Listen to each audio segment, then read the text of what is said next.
Dumating na pala ako. Ako'y bumili ng ulam. Grabe po. Ito kami, mga ulam na luto lang muna ang bibili namin. Kasi nahihilo ako, ayoko magluto. Ayan. Ayan ang ulam namin na mga lutong ulam. Muna ang kakainin namin ngayon. Hirap talaga. Kaya ayan, ako naman ay pagdating ko at magsasaing ako. Wala naman magsasaing, di ba? Kaya isasalang ko muna yung aking bigas. Ayan. Salang muna ako.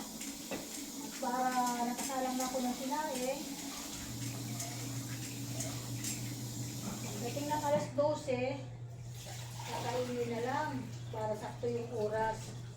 Kasi mayroon kami dito minsan na wala pang alas 12, gutom na, kakain na. Kaya ito, sinalang ko ng kanin, dito naman yung ulam para makakain agad ng maaga. Hindi ako yung nag-aantay ng ayan.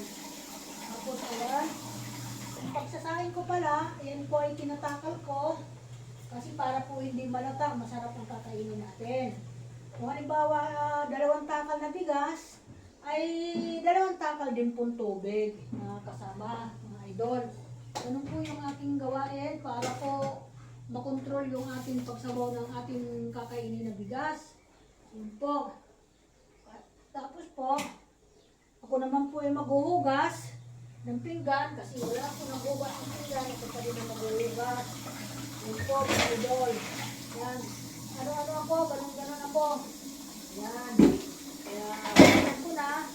Para pag may kakain, ay wala nang hugasan. Kasama. Yun po ako, mga idol. So, tapos na po ako maghugas. So, uupo naman ako sa aking upuan mamaya.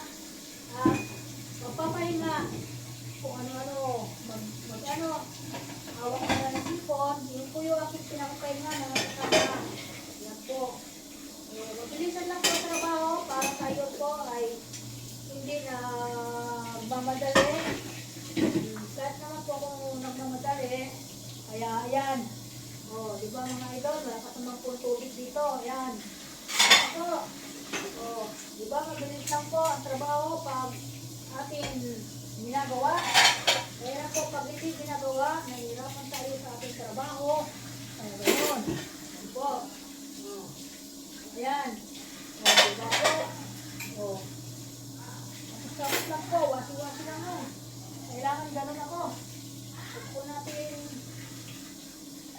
yung patagalin ng ating trabaho. Habang oras natin. Diba? Ito. So, to this video ko, ito ako. Diba? Tapos na ako maghugas, mga idol. Ganyan lang po ako mag-trabaho. Mabilisan lang po. At for today's video ko, good morning po. Good morning. Ito na naman po, kararating ko lang po. Ako ay nag-asikaso ng pagkain. Okay po. Salamat. Bye-bye.